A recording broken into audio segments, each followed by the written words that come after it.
चाहिँ कतिको डराउनु भएको छ यो कोरोना देखि?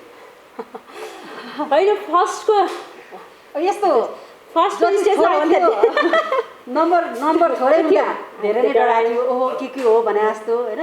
जति यसको नम्बर इन्क्रिज हुँदै गयो त्यति नै हामी पनि आफूलाई त्यो इम्युनिटी गेन गरेको हो कि अथवा यसमा हेबिटेड भएको। र अनि अर्को कुरा भने अब यसको भ्याक्सिन बनेको छैन, सबैलाई थाहा छ, र यसको भ्याक्सिन बन्नलाई अझै कति लाग्छ थाहा छैन।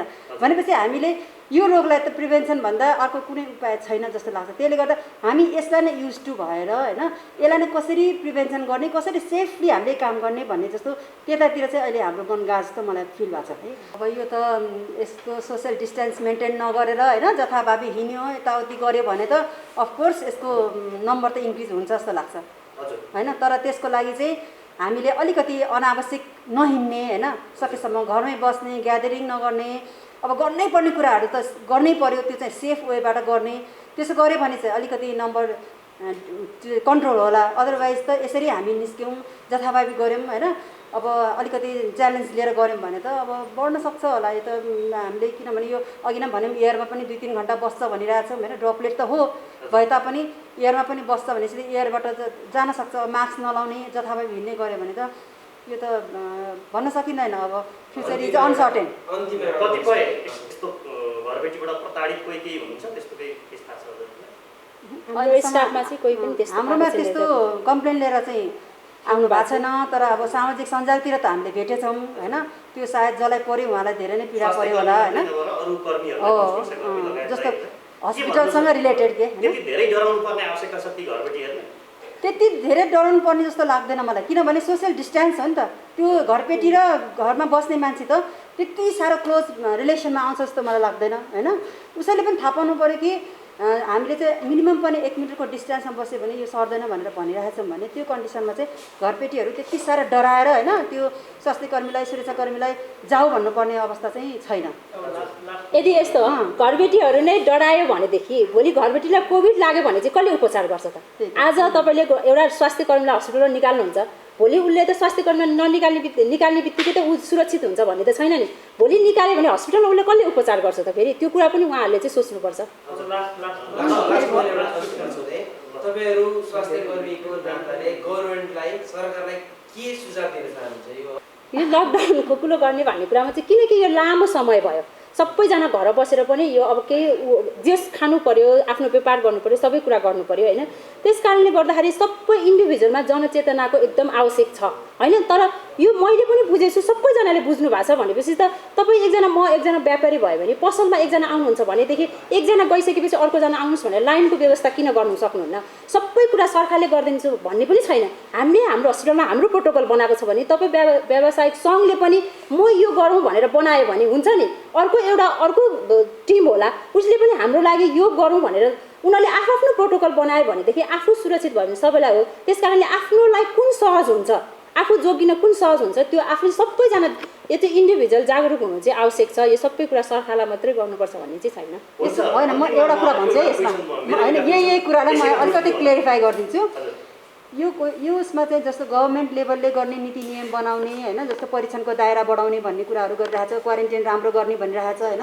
जस्तो क्वारेन्टाइनबाटै सङ्क्रमण भयो भन्ने पनि भइरहेछ। त्यसले गर्दाखेरि उहाँहरूले जुन भनौँ लोकल लेभलबाट गर्ने, प्रोभिन्स लेभलबाट गर्ने, सेन्ट्रल लेभलबाट गर्ने जति पनि कामहरू छ त्यो गभर्मेन्टले गर्नुपर्छ।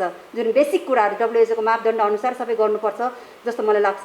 तर एज सच अघि हाम्रो बहिनीले भने जस्तो आफ्नो आफ्नो व्यवसाय आफ्नो इन्स्टिट्युटले पनि आफ्नो रुल्स रेगुलेसन बनाउनुपर्छ। र पनि त्यो बनाउँदै पनि हामी जनताहरू यति कुरालाई फलो गर्दैनन् कि इभन मैले बिहान मात्र के फेस गरेँ भने हामीले हाम्रो रजिस्ट्रेसनमा ओपिडीमा भिड नगरौँ है, किनभने भिडबाटै सर्छ भनेर हामीले बुझिसकेका छौँ भने भिड नगरौँ, 10-10 जनामा हामीले पठाउँ, सोसियल डिस्टेन्स मेन्टेन गरौँ, मिनिमम 1 मिटर भन्यौँ। तर के भयो त हामीले सायद पब्लिकमा जनचेतनाको कमीले होला झगडा गर्न आयो कि होइन, त्यो समस्या पनि हामीलाई छ कि।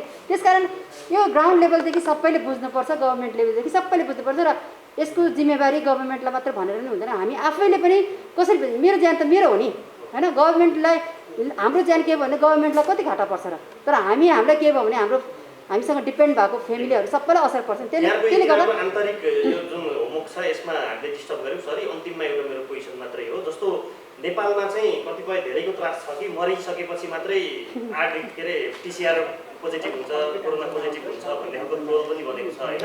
त्यसले मानिसहरूलाई एकदमै त्रास दिएको छ मनोवैज्ञानिक रूपमा। के भन्नुहुन्छ खास यो हामीसँग उपकरण केही कम देख्नुहुन्छ हजुरहरूले कि त्यो त्यसको प्रोसेसै त्यत्रो टाइम लाग्छ कि के हो? कसले बताइदिनु होइन अब यस्तो हो, त्यो त अब कति कमी कमजोरी अब कहाँ छ के छ होइन। अब त्यो जुन भनौँ न जिम्मेवार व्यक्तिहरूले त्यसलाई मनन गर्नुहुन्छ, एनालिसिस गर्नुहुन्छ होइन। हामी चाहिँ हस्पिटलको स्वास्थ्यकर्मी भएको नाताले चाहिँ हामीले चाहिँ गभर्मेन्टलाई एउटा रिकमेन्डेसन मात्र गर्न सक्छौँ, हामीले केही गर्न सक्दैनौँ। र हामीले हाम्रो इन्स्टिच्युटमा कसरी सेफ प्रोटोकल डेभलप गर्ने भन्नेतिर हामी त्यतातिर लागेका छौँ होइन। त्यसले गर्दा गभर्मेन्टमा अब के भइरहेछ कसो भइरहेछ भनेर न्युजमा आइरहेछ। अब त्यो चाहिँ उहाँहरूले सोच्नुपर्ने कुराहरू हो। हामीलाई त अब त्यसमा के भन्नु छ र, खासै त्यस्तो छैन। तर पनि स्वास्थ्यकर्मी भएर के थाहा हुन्छ भने योभन्दा सङ्क्रमण यति बढ्यो भने चाहिँ वास्तवमा नेपालमा उपचार नपाइने रहेछ है भन्ने खालको भित्री कुरा हुनसक्छ नि, केही छ भने अब त्यो त छर्लङ्ग छ। नेपालमा फेरि अब देख्दाखेरि सिम्टमलेस भनेर भन्छ होइन। यदि क्वारेन्टाइनमा एकजना बसेर आज आरडिटी नेगेटिभ भन्नुभयो, उहाँ घर गएपछि बित्नुभयो भन्ने कुरा आएको छ नि।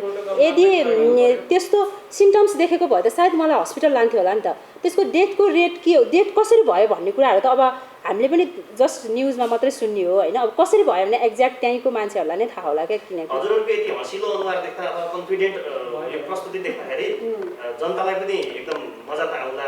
तपाईँहरू आफै चाहिँ कतिको 100% सुरक्षित हुनुहुन्छ? पिपी लगायतका स्वास्थ्य सामग्रीहरू आवश्यकीय सामग्री उपलब्ध छ? होइन, मलाई लाग्छ मैले मेरो साथीहरू कोही म कुनै हस्पिटल भिजिट गर्दाखेरि तर हाम्रो हस्पिटलमा एकदम पिपी र मास्कहरूको चाहिँ वेल म्यानेज गरेको छ जस्तो लाग्छ। किनकि म एउटा इन्फेक्सन कन्ट्रोलको मान्छे पनि भएको भएर अलिकति हामीले चाहिँ सुरुदेखि नै लागि पऱ्यौँ। त्यस पछाडि हाम्रो कोरोना रेस्पोन्स टिम भनेर बन्यो। त्यसपछि हामीले चाहिँ अब अहिले म्यामले एकदम प्रोटोकलमा सबै कुरा भन्नुहुन्छ। त्यस कारणले गर्दाखेरि हामीले पिपी चाहिँ हामीले जुन इन्फेक्टेड एरिया छ त्यो सबै एरियामा चाहिँ हामीले पिपी उपलब्ध गराएर अरू माथि भनेको सेफ। अनि हाम्रो अब अर्थोपेडिक हस्पिटल भएको भएर चाहिँ हामीले पिसिआर टेस्ट पछि मात्रै ओटी गर्ने भएको र सेफ नै फिल गरेछ। इन्फेक्टेड भनेको हाम्रो नेपालको चाहिँ बिहान हामीले अघिसम्मको डाटा लिँदाखेरि चाहिँ इन्फेक्टेड डिस्ट्रिक्ट भनेको 72, इन्फेक्टेड भनेको 5335 र रिकभर भनेको 913 र डेथ रेट भनेको 18 छ हाम्रो यो अहिले चाहिँ नेपालको कन्टेक्स्टमा। प्रिभियस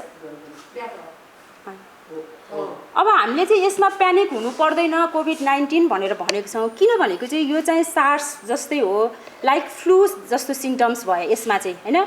सार्सको मोर्टालिटी रेट भनेको चाहिँ जुन SARS-CoV-1 भनेको यसमा चाहिँ सिभियर एक्युट रेस्पिरेटरी सिन्ड्रोम भनेको मोर्टालिटी रेट भनेको 14 to 15% थियो। मेर्स भनेको मिडल इस्टर्न रेस्पिरेटरी सिन्ड्रोम भनेको मोर्टालिटी रेट 34% थियो भनेको। स्वाइन फ्लूको 0.02% र नोभल कोरोनाको चाहिँ अहिलेसम्म एक्ज्याक्ट किनकि यो रिकभर भने आउटडेट भइसकेका छैन। त्यस कारणले क्वाइरी भनेको जुन हामीले टोटल डेथ र टोटल इन्फेक्टेड पर्सनबाट टोटल डेथ कति भयो भन्दाखेरि चाहिँ हामीले क्यालकुलेट गर्दा चाहिँ 0.5% छ। अहिलेसम्मको हिस्ट्रीमा त्यति छ भनेदेखि हामी चाहिँ यो कोभिड-19 भनेको रिकभर पनि राम्रो छ। त्यस कारणले गर्दा योभन्दा अगाडि सार्स मेर्सबाट पनि त यति धेरै पिपुलहरू एफेक्टेड छन् भनेपछि हामी चाहिँ कोभिड-19बाट हामी प्यानिक हुने चाहिँ अवस्था छैन। यसलाई चाहिँ हामीले चाहिँ प्यानिक भएर अब म मरिहाल्छु कि भन्दाखेरि यसले गर्दाखेरि चाहिँ मेन्टल्ली पनि धेरै मान्छेहरूलाई चाहिँ एफेक्ट परेको छ। त्यस कारणले गर्दा हामीले पहिलाको हिस्ट्री हेर्दाखेरि चाहिँ अब धेरै सार्स मेर्सबाट यति धेरै मान्छे एफेक्टेड भने डेथ रेट छ भनेदेखि त नोभेल कोरोनाको त अहिलेसम्म हामीले निकाल्दाखेरि 0.5% भनेको त त्यसको दाँजोमा त एकदम कम छ। त्यस कारणले हामी कोही पनि प्यानिक हुनुपर्ने चाहिँ छैन यसमा। यसको इन्क्युबेसन पिरियड भनेको चाहिँ हामीले चाहिँ जुन भाइरस चाहिँ एक्सपोजर हुन्छ त्यो भाइरस एक्सपोजर भएको सिम्टम्स देख्नलाई चाहिँ 5 to 6 डेज लाग्छ। त्यसका त्यो चाहिँ फेरि कतिसम्म जान्छ भने 14 डेजसम्म जान्छ। यदि 14 डेजसम्म रिकभर भयो भने कुनै बेला चाहिँ 21 डेजसम्म जान सक्छ यसको। यसलाई चाहिँ प्री सिम्टोमेटिक पिरियड पनि भन्छौँ हामीले। यसको सिम्टम्सहरू के देख्छ भन्दाखेरि चाहिँ फर्स्टमा हामीलाई फिभर देखा पर्छ, कफ देखा पर्छ, ब्रिदिङ डिफिकल्टिजहरू आउन सक्छ होइन, आउँछ। चेस्ट पेन हुन्छ, ऱ्यापिड हार्टबिटहरू चाहिँ बढ्छ, अनि हेडेक अनि टाउको दुख्ने हुन्छ, अनि जिब्रो त्यो घाँटीनेरि चाहिँ घाउहरू देखा पर्छ, निमोनियाहरू हुनसक्छ र लास्टमा चाहिँ के हुन्छ त किडनी फेलर हुन्छ। अनि त्यसपछि चाहिँ हामी यो कोभिड-19बाट चाहिँ डेथ हुनसक्छ। लास्टमा किडनी फेलर भएर चाहिँ डेथ हुन्छ।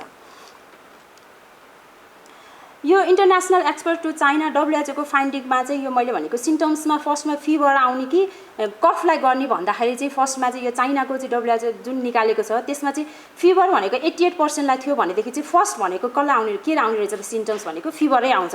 त्यस कारणले ड्राई कफ भनेको 68%, एक्जिस्टेसन भनेको 38% अनि एक्सप्लोइटेसन अफ म्युकस वेन कफिङको टाइममा आउने भनेको 33%, र सर्टनेस अफ ब्रिदिङ भनेको 18% अनि सोर थ्रोट 14%, हेडेकमा चाहिँ 14%, मसल दुख्नेहरू भनेको चाहिँ 14%, चिल्स 11% अनि नजिया भमिटिङ 5%, स्टफी नोज भनेको ड्राई हुनुलाई चाहिँ 5% र डाइरिया 4% लाई, र रनिङ नोज भनेको जुन हामीलाई कमन कोल्ड हामीले रुगाखोकी जुन नर्मल लिन्छौँ नि रनिङ नोज हुन्छ नि हामीलाई त्यसलाई चाहिँ हामीले कोभिड-19 को रूपमा चाहिँ लिँदैनौँ। त्यसपछि रिस्क फ्याक्टर्समा कोलाई कोभिड-19 हुन्छ त भन्दाखेरि चाहिँ एनीवान गेट कोभिड-19 त्यो चाहिँ मलाई पनि हुनसक्छ तपाईलाई पनि हुनसक्छ जोसुकोलाई पनि हुनसक्छ कि रिस्क फ्याक्टरमा चाहिँ यो पिपुललाई चाहिँ कोभिड-19 हुन्छ भन्ने चाहिँ छैन। अब यसमा चाहिँ रिस्क फ्याक्टरमा भन्दाखेरि चाहिँ अब को चाहिँ एफेक्टेड हुन्छ भन्दाखेरि ओभर 65 इयर्सको मान्छेहरू चाहिँ हामीले चाहिँ युएसको अब स्पेनतिरको डाटा हेर्दाखेरि चाहिँ के छ भन्दाखेरि चाहिँ धेरै ओल्ड एजको मान्छेहरू चाहिँ एफेक्टेड हुनुहुन्छ र त्यसमा सिरियस इलनेस एफेक्ट सँगसँगै सिरियस इलनेस भएको मान्छे चाहिँ भनेर सुन्नमा आछौँ होइन। त्यस कारणले गर्दाखेरि विक इम्युन सिस्टम भएको 65 एबोको मान्छेहरू चाहिँ रिस्क फ्याक्टरमा पर्यो, जसमा चाहिँ के मेडिकल कन्डिसन के भएको हुनुपर्छ भएकोलाई चाहिँ झन् रिस्कमा पर्यो भन्दा high blood pressure, lungs, heart and liver disease भएको मान्छेलाई, आजमा भनेको सास फेर्ने गाह्रो भएको मान्छेलाई, किडनी डिजिज द्याट मिन्स जसलाई चाहिँ डायलासिस गर्नुपर्छ उसलाई, डायबिटिज, क्यान्सर ट्रिटमेन्ट स्पेसली क्यान्सरको केमोथेरापीहरू लागिरहेको पेसेन्टहरूलाई, र सिगरेट स्मोकिङ जसले स्मोकिङ गर्नुहुन्छ उहाँहरू पनि केमा पर्नुभयो त रिस्क फ्याक्टर, किनकि यो भनेको निमोनिया भयो भने चाहिँ लङ्सलाई नै फर्स्ट एफेक्ट गर्ने भएको भएर चाहिँ हामीले चाहिँ सिगरेट स्मोकिङले पनि लङ्सलाई एफेक्ट गर्ने भएको भएर चाहिँ यो रिस्क फ्याक्टरमा पर्नुहुन्छ। 5 माइक्रोन भन्दा माथिको साइजको हुन्छ, त्यस कारणले गर्दाखेरि त्यो चाहिँ इयरमा बसिरहन सक्दैन, हेभी भयो नि त, त्यस कारणले गर्दा त्यो सर्फेसमा झर्न सक्छ। भनिसकेपछि हामीले के गर्नु पर्यो भने कफिङ स्निचिङ गर्दाखेरि सकेसम्म हामीले मिनिमम 1 मिटर नभए हामीले चाहिँ अहिले के भनेको छ अहिलेको सिचुएसनमा चाहिँ 2 मिटर डिस्टेन्स चाहिँ मेन्टेन गर्नु पर्यो र हामीले के गर्नु पर्यो सिम्पल सर्जिकल मास्कहरू लाउनु पर्यो, किनकि यो चाहिँ एकदम कन्ट्रोभर्सी छ। अस्ति फेरि WHO चाहिँ कति कुरामा इयरमा पनि देखा पर्छ भन्ने कुराहरू पनि निस्केछ होइन। इयरमा पनि देखा पर्यो भने चाहिँ इयरमा चाहिँ किनभने यसको माइक्रोन्स भनेको चाहिँ ठुलो साइजको भएको भएर इयरमा बसिराख्न सक्दैन यो, त्यस कारणले गर्दाखेरि हामीले सिम्पल सर्जिकल मास्कहरूले पनि यसलाई चाहिँ प्रिभेन्सन गर्न सक्छ। तर यदि कोभिड-19 को ट्रिटमेन्ट गर्न जानुहुन्छ कोही स्टाफ भनेदेखि चाहिँ उहाँले चाहिँ N95 मास्क नै लाउनुपर्छ र यो इयरमा चाहिँ धेरै बेर रहन सक्दैन। तर हामीले जुन बेलामा एकछिन हामीले हाछ्यौँ गऱ्यौँ यो गऱ्यौँ भनेको त्यतिखेर सर्कुलेट टाइममा एकछिन हुनसक्छ, त्यस कारणले गर्दाखेरि इयरमा पनि बस्छ कि भन्ने एकचोटि चाहिँ निस्केको पनि छ कुराहरू होइन, कति कुराहरू कन्ट्रोभर्सी नै छ अझै पनि प्रुभ भइसकेका छैन।